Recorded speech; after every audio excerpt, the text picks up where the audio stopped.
So now that we know how the data flows to a given node and what it does, let's take a look at this. A table's data is equal to the data that resides in its memtables plus all the SS tables that has been created. This is a fact. This is how Cassandra stores the data. Based on this fact, a very interesting conclusion can be derived. A partition's data can be across multiple SS tables, and one SS table can have data of more than one partition. Let me illustrate that. Consider a situation that this is your memtable and these are all the partitions data. So when the application is putting in a huge amounts of data, right? The coordinator sending a huge amount of data. Naturally, this data has to be dumped on the disk, and that is your SS table. So what I want to do is this is basically happens flush. So these are the tree. It traverses the tree, creates the SS table and puts it on the disk. What I want to do now is I want to simplify this. I'm going to have only one SS table. And I'm going to say that there are two customers. U1, user 1, well, let's just do customer 1, C1 and customer 2, C2. Both are placing orders. Let's say this is an e-commerce example. And let us assume for simplicity of discussion, I have only one node as a Cassandra cluster. So naturally the data of C1 and C2 are going to land up in the same node.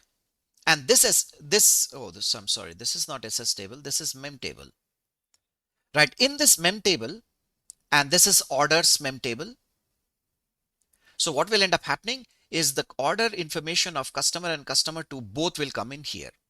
So I'm going to represent that as, let's say this is order for customer 1, this is again customer 1, this is customer 2, this is customer 1, this is customer 2, customer 2, customer 2, customer 1, like that. You can see the memtable is now full.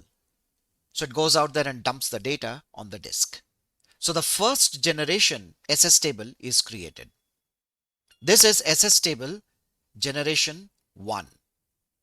And this will have information of, let's say, customer 2 and then customer 1.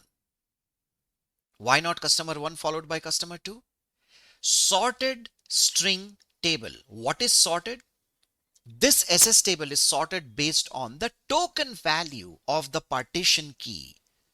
Human readable format could be C2, but it's possible that C2 provides a token, or C2 tokenizes to a value which is less than C1's token. So it is quite possible that C2 can actually show up before C1.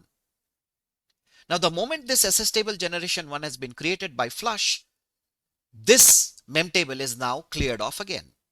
So it becomes empty. Again, the data comes in. Memtable again begins to fill up and it fills up. Again, another flush happens. Possible. This is SS table generation 2.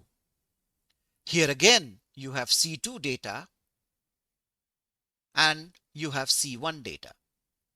C2 placed a lot many more orders than C1. If you look at this view, what do you arrive at? A single SS table has data across multiple partitions, C2 and C1. You can see that. And if you look at from this perspective, you can see that multiple SS tables contain the same partition data. So a single partition can be split across multiple SS tables, isn't it? This basically brings us to a very interesting observation. What if somebody says, look, I want to get a full view of my partitions data.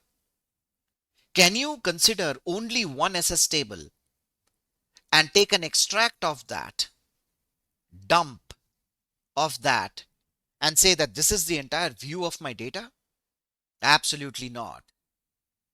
you need to know my partition resides in how many SS tables. So there is a node tool command that can help you do that. Once you run that command, you know that these are the SS tables that contain my partition. And then you can use the utility, node tool utility, or rather actually it's called, you can say SS table dump, and you can extract the partitions information from those SS tables. If I were to extend this, I want to give you a very quick, view of what you can expect when you're talking about compaction. So you can clearly see that all of these generation SS tables are building up. And the next generation SS table could be here. The next generation SS table could be like this. And you can see my partition is getting split across multiple SS tables. So obviously my read is going to slow down. More the number of files to read from, naturally my read performance is not going to be good enough. So what do I have to do? Periodically, I can consider these SS tables and I can compact them into one big SS table where the data across all of these SS tables can be put together, right? So all of this data is for C2 and all of this data is from C1, which is the assembly of individual files, individual SS tables. Yet another generation SS table. So I could say generation 1, generation 2, generation 3, generation 4, and this is generation 5. The moment I create this generation 5 SS table, I really have no more use of these SS tables. So these SS tables will be eliminated, removed, deleted, because I now have the data in here. This process is called as compaction. So it takes all of this and creates this. That's called compaction. And there are a couple of strategies. I'm going to come to that a little bit later. And as I mentioned, this process is called flush. These are very, very important terms to keep in mind. But again, the objective of this particular illustration was to come back to the point which basically says that you can have a single SS table which can have more than one partition. That almost always will be the case.